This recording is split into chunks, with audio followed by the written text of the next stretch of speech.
Hi everybody, I'm Chef Nick, and today on Nick Ruins Ethnic Food, we're getting ready for Oktoberfest, and we're making one of my favorite German side dishes, Rotkraut, or braised red cabbage. Let's get rocking and rolling on the mise en place for our Rotkraut. Obviously, Rotkraut, red cabbage, as the name implies, we're going to have a red cabbage.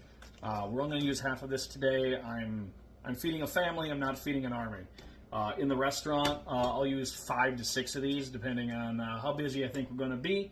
Red cabbage, red onion. I like the sweet, peppery flavor on this one for this dish. And then a couple of apples. You can use whatever's handy. Baking apples are going to be kind of your best bet because they're going to be firmest. They're going to stand up the best. I usually use Galas or Fuji's, which aren't necessarily baking apples, but I can use them for other things too. They're great eating apples. They're just an all-purpose apple that no one's ever going to object to. Now, I've heard that cleaning cabbages can be a little bit intimidating. They're super dense. They're pretty big, but they're simple. They're basically the same structure as a head of iceberg, just a little bit more robust. So what we're going to do is we're going to start by peeling off these kind of wilted outside layers. You know, if you got a good, nice, tight head of cabbage, you don't have to go too far. Yeah.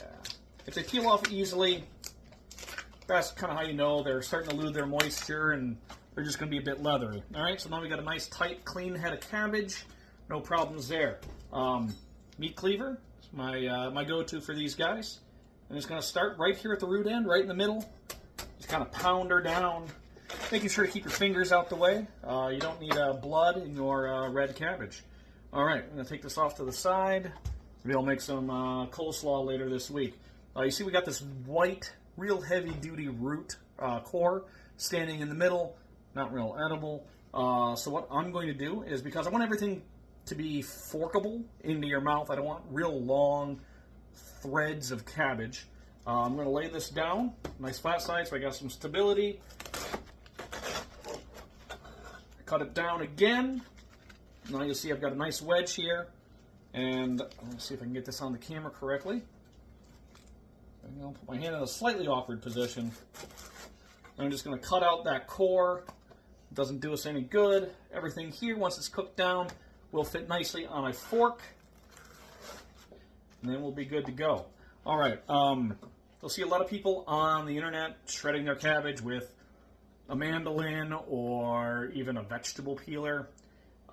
It's a lot of dicking around if you ask me, plus more dishes to do. So what I'm just going to do is, you know, I got this leaf here that's not hanging on tight. I'm going to pull it off to the side. I'll cut that in a second.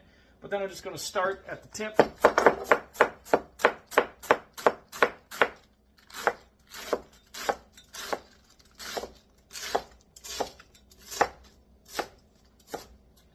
I'm just going to do a nice 1/4 inch or so like strip of this. This is going to be too thick for coleslaw. We're not making coleslaw. We're making braised cabbage, so we want it to have a little bit of heft so it hangs together. I got this one lonely leaf left, so I'm just going to fold it in half twice. You know, fold it in half twice. That way I've got kind of something to hang on to as I chop it. I'm going to go ahead and get it right back into those 1/4 inch strips as the rest of our half head of cabbage. We're going to set that off to the side, then we will julienne our onion and slice our apples.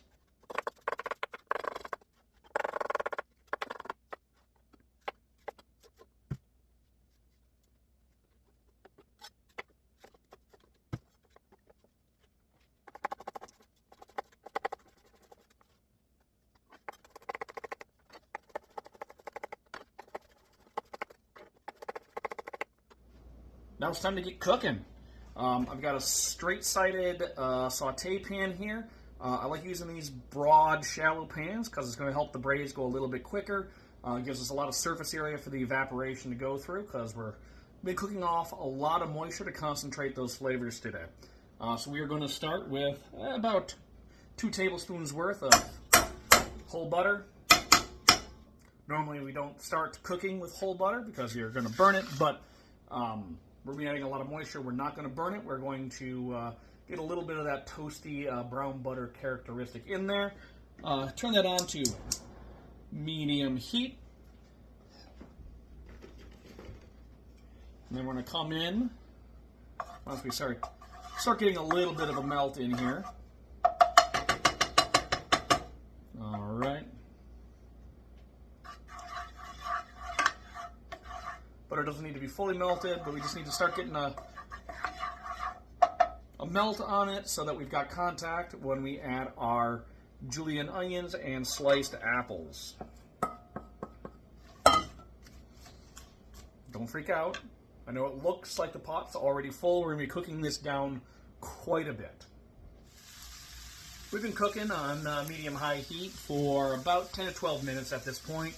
You'll see that we're starting to develop some good color. The apples are soft, but still holding their shape. All the onions are sweat through. We're starting to get a little bit of browning around the edges. Now is when we are going to add our cabbage. So again, it's going to look like the pot's overfilled, but everything's going to cook down. And get cabbage a little bit separated with your fingers as you go in. What we're going to do here, first off, we are going to add a pinch of salt. That's going to help draw the water out of the cabbage. At the same time, we're going to add 4 ounces of red wine vinegar. Again, the acid is going to help express water out of the cabbage so we can get it evaporated a little bit more quickly. And it's going to help us deglaze that pan.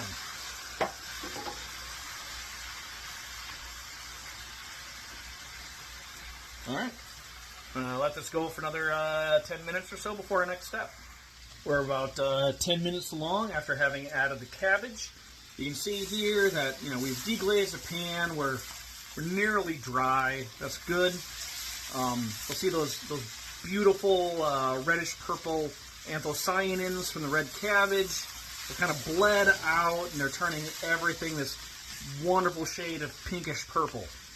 So next step is we're going to add 2 tablespoons of brown sugar and a teaspoon and a half of nutmeg. So what we're going to do is just going to mix this in. Don't worry, we're not going to burn that sugar. We are going to be adding 1 pint, or 16 fluid ounces, of a beautiful ruby port. That's going to encourage the cabbage to cook down a little bit further. It's going to marry all these flavors. It's going to continue to break down some of that tough cell wall in the cabbage. We're just going to let this do its thing for another half hour or so. And after adding port wine, everything is back up to a simmer. What I'm going to do here is I'm going to kick this to the back burner so I can do some other stuff on the stove while this does its thing. Okay, we've been braising for almost an hour at this point. Let's go ahead and check on our cabbage. You can see here we still got a little bit of simmering going on, but as I scrape, you can kind of see that the pan mostly remains dry. There's a little bit of pooling of moisture underneath the cabbage as we go. I still have a couple of white chunks where the ribs were on the cabbage. That's fine, but the apples have basically disappeared. That port wine and the anthocyanins from the red cabbage have really infiltrated the apples and the onions. Everything is a pretty uniform color, but we should still have a goodly amount of flavors. The nutmeg and the wine are super aromatic, so I'm going to call this done. We don't want it soupy. We want it relatively dry like this. That way when it goes onto your plate, it's not getting into your spätzle. It's not making your schnitzel soggy. It's not a sauce. It's a side dish. It's a vegetable, but we still want that moisture. We don't want dry cabbage. I don't think I've ever had dry cabbage, but it sounds awful. While we're waiting for the rest of dinner to finish up, let's go ahead and try our braised red cabbage, or the Rotkraut. Like I said before, this is one of my favorite side dishes. Great with schnitzel, great with sausages, great with roast pork loin. When I used to run a Oktoberfest menu at the restaurant I was at, we'd run it for the entire month of October. We would go through cases of this stuff, and people just, eating soup bowls full. So I know it's good. I hope you believe me that it is good. But let's go ahead and give her a shot. So like I said, everything is fork size. It'll all fit in my face pretty easily. See a little chunk of apple hanging off the bottom here. Oh, It smells sweet, but we still have that pungent cabbage characteristic. Let's blow this off a little bit. I don't have to make a fool of myself on the internet again.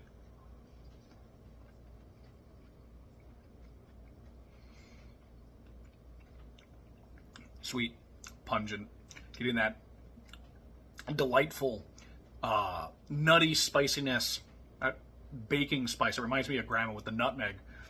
Now the apple is sweet. The cabbage still has a little bit of a toothsomeness to it. It's not al dente, but like I still feel like I should chew this. And the texture is phenomenal. It's soft. It's inviting, but it doesn't dissolve away. It still has some substance to it, and I definitely understand why I could just eat a bowl of this. All right, so there's our Rotkraut. Thanks for watching Nick Ruins Ethnic Food. We'll see ya on the next one.